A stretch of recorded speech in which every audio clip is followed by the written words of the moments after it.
Madaxdu waa kuwa laga doonayo in ay dalkooda iyo dadkooda ugu shaqeeyaan si daacadnimo ah, isla markaana aan ka leexanayn wadada uu sharciga u jeexay. Balse waxaa dunidan soo maray madax sida ay jecel yihiin sameeyay kuna tagrifalay awoodda.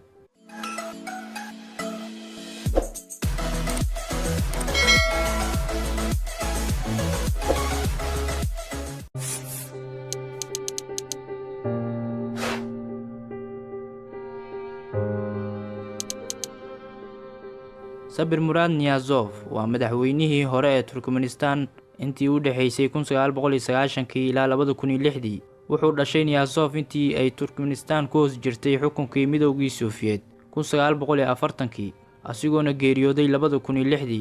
Wuxuu ku soo barbaaray agoonnimo waxaana waalidkiis lagu dilay dagaalkii labaad ee adduunka, halka qoyskiisa intii ka soo hartayna ay ku geeriyoodeen dhulgariir xooggan oo dhacay sanadkii 1948.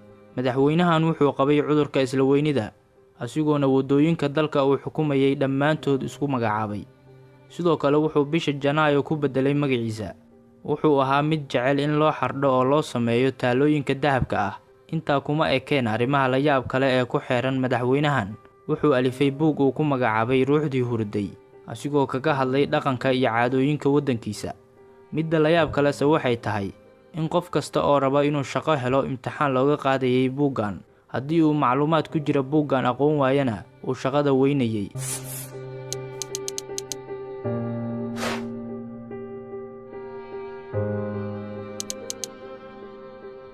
qaybtii dambe ee qarnigii tagay waxay ahayd Afrika mid qani ku ah soo saaridda keligii talisyada, waxaana ka mid ah keligii talisyadii ugu xumaa ee soo maray madaxweynihii waalnaa ee Ecuadorial Guinea, Francisco Macias. Wuxuu xukunka qabtay 1968 asigoona hayay ilaa 1979. Intii uu xukunka hayay wuxuu ku dhawaaqay inuu yahay ilaah ka sareeya dhulka, waajibna ay tahay weynayntiisa. Wuxuu xiray dhammaan goobaha waxbarashada sida iskuulada si aysan dadka u noqon kuwa fahmi kara dhagartiisa. Sidoo kale wuxuu ku amray shacabkiisa inay isku daweeyaan sixirka, asigoo ka mamnuucay in dawo ay ka keenaan dibadda.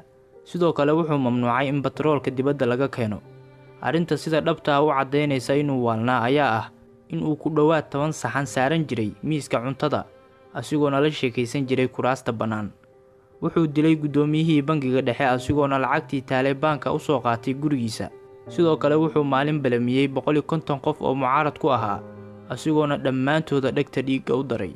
Wuxuu dilay 3 meelood 2 meel xildhibaanadii baarlamaanka iyo 10 wasiir oo xukuumadda ah. waxaana intii uu xilka hayay dalka isaga cararay kala bar shacabka u dhashay. Francisco ugu dambeyn waxaa afgembi ku sameeyay wiil uu adeer u ahaa, asigoona lagu toogtay meel fagaare ah.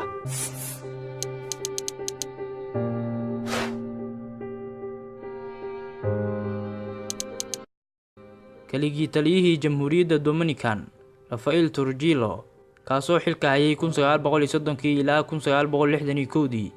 intii uu xukunka hayay wuxuu shacabkiisa geliyay nolol midda ugu adag, asigoo jarnaalka guud ee ciidanka u magacaabay wiil yar uu dhalay, isla markaana ku guda jiray marxaladda iskuulka.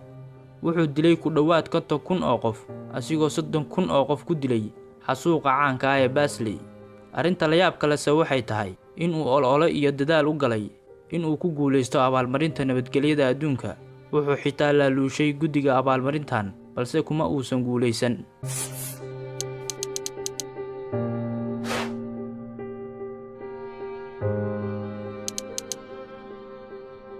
dalka lagu xasuuqo dadka Rohingya ah ee Burma ama Myanmar waxaa soo maray keligii taliye lagu magacaabi jiray Ne Win oo 24 sano xukunka hayay. Hogaamiyahan wuxuu ku qubaysan jiray dhiigga kalluunka, wuxuuna ahaa mid aaminsan khuraafaad badan. Arrinta la yaab kale waxay tahay inuu lambarka 9aad ka aaminsanaa inuu yahay lambarka nasiibkiisa, asigoo soo daabacay ama soo saaray lacag fara badan oo lambarkaasi ah, taasoo ugu dambeyn sababtay sicir barar iyo qalqal dhaqaale.